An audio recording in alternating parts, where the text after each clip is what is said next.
Hello everyone, welcome to my YouTube channel Shahid Ali English speaking classes. English speaking classes का ये 14th video है। इससे पहले वीडियो में हम मॉडल ऑक्सिलरी मे पर डिटेल में बात कर चुके हैं। मे का मीनिंग क्या है और सेंटेंस मे का इस्तेमाल किस तरह होता है, इसे हम बहुत हद तक समझ चुके हैं। अगर आपने उसे नहीं देखा है तो आप उसे ज़रूर देखिए, क्योंकि ये उसी का सेकेंड पार्ट है। इसमें भी हम मे पर ही बात करेंगे, लेकिन इसमें हम मे का इंटरोगेटिव सेंटेंस कैसे बनता है और मे का सिंपल और कॉम्प्लेक्स सेंटेंस को समझेंगे और इस पर प्रैक्टिस करेंगे। इसीलिए इस वीडियो को आप आखिर तक देखिएगा और इसे अच्छी तरह समझने की कोशिश करिएगा। इससे पहले कि हम टॉपिक पर बात करें, मेरे इस चैनल को आप लाइक करें और सब्सक्राइब ज़रूर कर लें ताकि मेरे आने वाले वीडियोस के बारे में आपको अपडेट मिलता रहे। तो आइए अब टॉपिक पर बात करते हैं और जानते हैं कि मॉडल ऑक्सिलरी मे से इंटरोगेटिव सेंटेंस कैसे बनता है और मे का सिंपल और कॉम्प्लेक्स इंटरोगेटिव सेंटेंस का स्ट्रक्चर क्या है। कैन की तरह मे भी एक मॉडल ऑक्सिलरी है और दोनों का मीनिंग भी सेम है। जिस तरह कैन का मीनिंग सकना है, उसी तरह मे का मीनिंग भी सकना है, लेकिन इन दोनों के यूज़ में डिफरेंस है। कैन क्या दिखलाता है? कैन एबिलिटी को या फिर श्योरिटी को दिखलाता है, जिसमें 100% श्योर, इसमें 100% श्योरिटी होती है। कैन क्या करता है? कॉन्फिडेंस को बतलाता है। और ये कॉन्फिडेंस कब आता है? जब किसी के अंदर एबिलिटी हो। एबिलिटी मीन्स क्षमता, सलाहियत। जब किसी के अंदर क्षमता हो, सलाहियत हो किसी चीज़ करने, किसी चीज़ के बारे में वो कॉन्फिडेंस हो, तभी उसके अंदर क्षमता और सलाहियत दिखता है। तो हम जब किसी चीज़ के बारे में 100% श्योर हो तो वहाँ क्या लगाते हैं? कैन का इस्तेमाल करते हैं। लेकिन मैं क्या करता है? मैं पॉसिबिलिटीज़ को दिखलाता है। ये कैन की तरह एबिलिटी या श्योरिटी को नहीं दिखलाता है, बल्कि ये पॉसिबिलिटीज़ को शो करता है। और पॉसिबिलिटीज़ का मतलब क्या होता है? किसी काम के होने या ना होने में पॉसिबिलिटी है, यानी इम्कान है। इसीलिए हम मे के मीनिंग में क्या जोड़ते हैं? मुमकिन या शायद का मीनिंग लगा देते हैं। इसी चीज़ के होने के बारे में इसमें डाउट होता है। मैं जिस चीज़ के बारे में 80% श्योर हो, यानी ये चीज़ हो सकता है, लेकिन 20% चांस किसका है? ना होने का चांस है, यानी ये काम नहीं भी हो सकता है। अब जो काम जिस काम में डाउट हो या शक हो, जिस काम के बारे में 100% हम श्योर ना हो, वहाँ क्या लगा देते हैं? उसका मीनिंग तो सकना है, लेकिन हम हिंदी या उर्दू में क्या लगा देते हैं? शायद या मुमकिन का मीनिंग लगा देते हैं। जैसे शायद वो आ सकता है, या शायद मैं घर जा सकता हूँ, शायद तुम मेरी मदद कर सकते हो। यहाँ मदद करने का मीनिंग में सकना है, लेकिन यहाँ शायद अलग गया है, क्योंकि 100% हम श्योर नहीं है जो तुम मेरी मदद कर ही सकते हो, बल्कि ज़्यादा चांस तो है तुम मेरी मदद कर सकते हो, मगर हो सकता है कि तुम मेरी मदद नहीं भी कर सकते हो। यानी यहाँ काम होने या ना होने के बारे में डाउट है।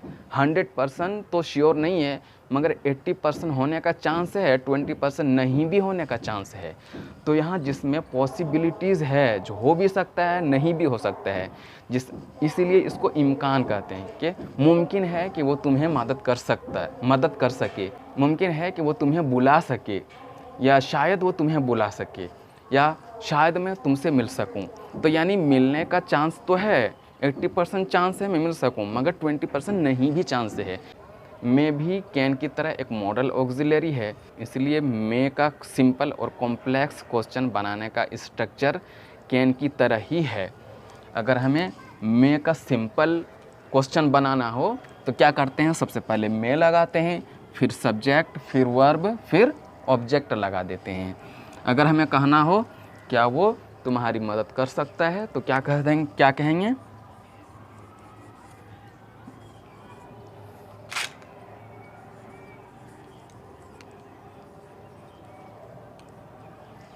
मे ही हेल्प यू, यानी 100% तो चांस है इसमें, यानी मे में क्या है? 100% तो चांस नहीं है, बल्कि 80% चांस है। और 80% चांस है, इसमें भी हम पूछ रहे हैं कि मे ही हेल्प यू, क्या वो तुम्हारी मदद कर सकता है?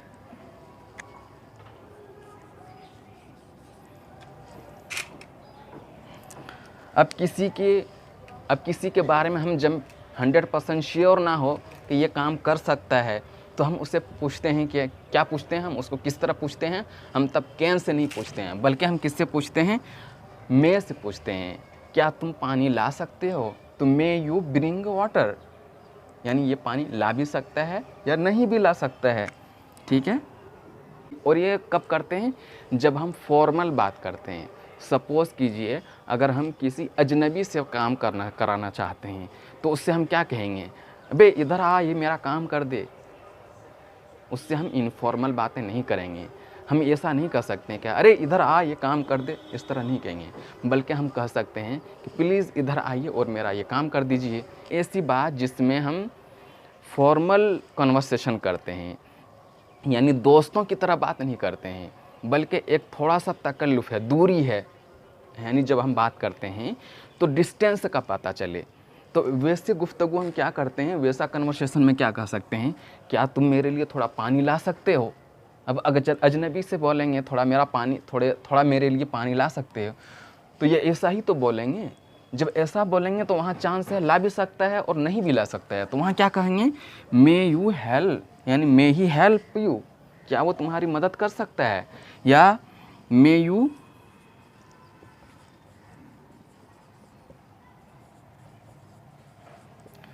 ब्रिंक वाटर, क्या तुम पानी ला सकते हो, क्या तुम मेरे लिए खाना बना सकते हो। तो क्या हो जाएगा,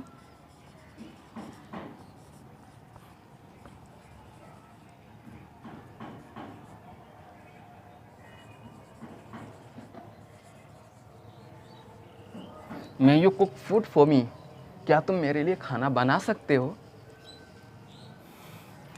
क्या मैं उसके लिए कुछ कर सकता हूँ। तो क्या होगा, मे आई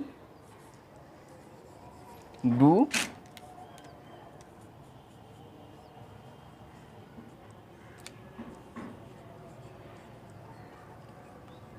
क्या मैं उसके लिए कुछ कर सकता हूँ, may I do something for him. तो ये अभी हम बना रहे हैं, ये क्या है, मे का सिंपल क्वेश्चन का अफर्मेटिव सेंटेंस, जिसमें नोट नहीं लग रहा है। देखिए, मे ही हेल्प यू, क्या वो तुम्हारी मदद कर सकता है, मे यू ब्रिंक वाटर, क्या तुम पानी ला सकते हो, may you cook food for me, क्या तुम मेरे लिए खाना बना सकते हो, may I do something for him, क्या मैं तुम्हारे लिए कुछ कर सकता हूँ। तो ये अभी तक क्या हो रहा था, सिंपल क्वेश्चन का अफर्मेटिव सेंटेंस। लेकिन अगर हम इसका नेगेटिव सेंटेंस बनाएंगे तो उसमें कुछ खास डिफरेंस नहीं होता है, बल्कि ये सब्जेक्ट के बाद हम क्या कर देते हैं, नोट लगा देते हैं। तो क्या हो जाएगा इसका स्ट्रक्चर, मे, फिर सब्जेक्ट, अब सब्जेक्ट के बाद नोट लग जाएगा, उसके बाद वर्ब प्लस ऑब्जेक्ट। क्या मैं तुम्हारी मदद नहीं कर सकता हूँ, तो क्या हो जाएगा, मे आई नॉट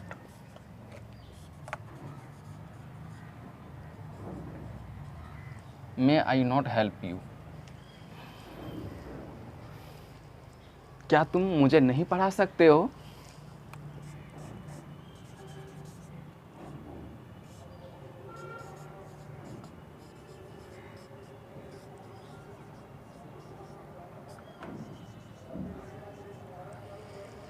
क्या तुम मुझे नहीं पढ़ा सकते हो।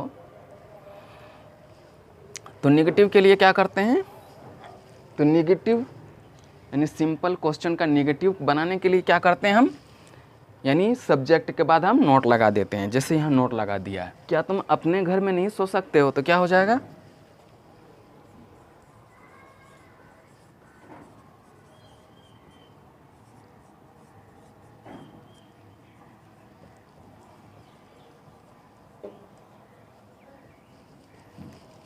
May you not sleep in your house,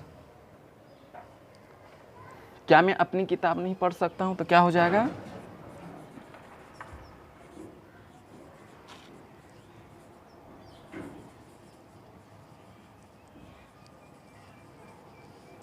may I not read my book. तो आई होप कि आपको इसका सिंपल क्वेश्चन का अफर्मेटिव और नेगेटिव दोनों तरह समझ में आ गया हो। अब मे का हम कॉम्प्लेक्स इंट्रोगेटिव सेंटेंस को समझते हैं। Complex interrogative sentence complex question, मे का कॉम्प्लेक्स क्वेश्चन समझते हैं। तो मे का कॉम्प्लेक्स क्वेश्चन बनाने के लिए क्या करते हैं हम, वहाँ कुछ और तब्दीली नहीं करते हैं, बल्कि मे से आगे हम क्वेश्चन वर्ड बढ़ा देते हैं। तो इसका स्ट्रक्चर कैसे होता है, सबसे पहले क्वेश्चन वर्ड लगाते हैं, फिर मे, फिर सब्जेक्ट, फिर वर्ब, फिर ऑब्जेक्ट। जैसे वो कहाँ रह सकता है, तो क्या हो जाएगा, कहाँ के लिए, where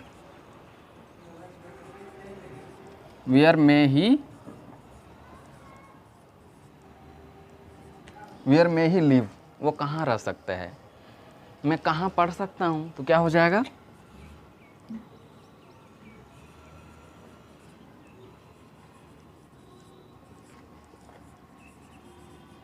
where may I read, तुम क्या देख सकते हो, तो क्या हो जाएगा,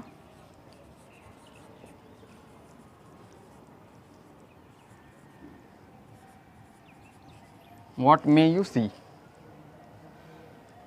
या मैं किसको बुला सकता हूँ, तो क्या हो जाएगा,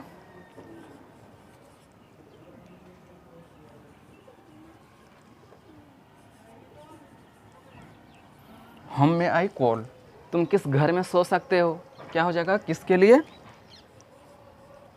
विच हाउस में यू स्लीप इन, या कितने लोग यहाँ पढ़ सकते हैं, तो क्या हो जाएगा,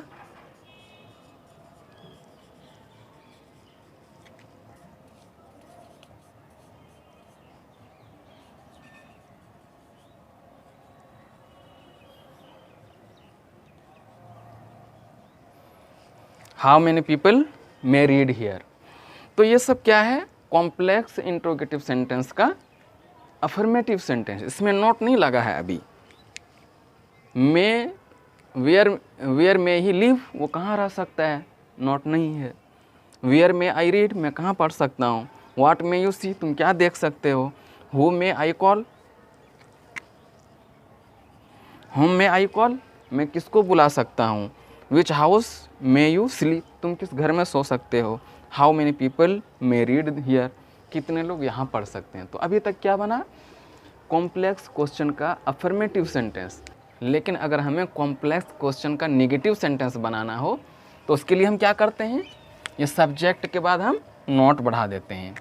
यहाँ क्या हो जाएगा, नॉट लग जाएगा। तो इसका स्ट्रक्चर क्या हो जाएगा, सबसे पहले क्वेश्चन वर्ड प्लस में, फिर सब्जेक्ट, सब्जेक्ट के बाद not plus verb plus object. मैं किसकी मदद नहीं कर सकता हूं, तो होम में यू नॉट हेल्प, यानी तुम किसकी मदद नहीं कर सकते हो, तो होम में यू नॉट हेल्प। मैं कौन सी किताब नहीं पढ़ सकता हूं, तो which book may I not read, वह कितने देर तक नहीं पढ़ सकता है,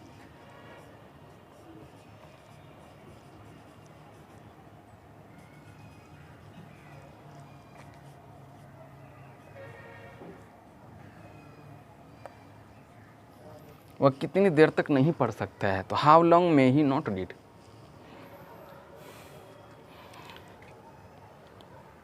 तुम कब यहाँ नहीं आ सकते हो,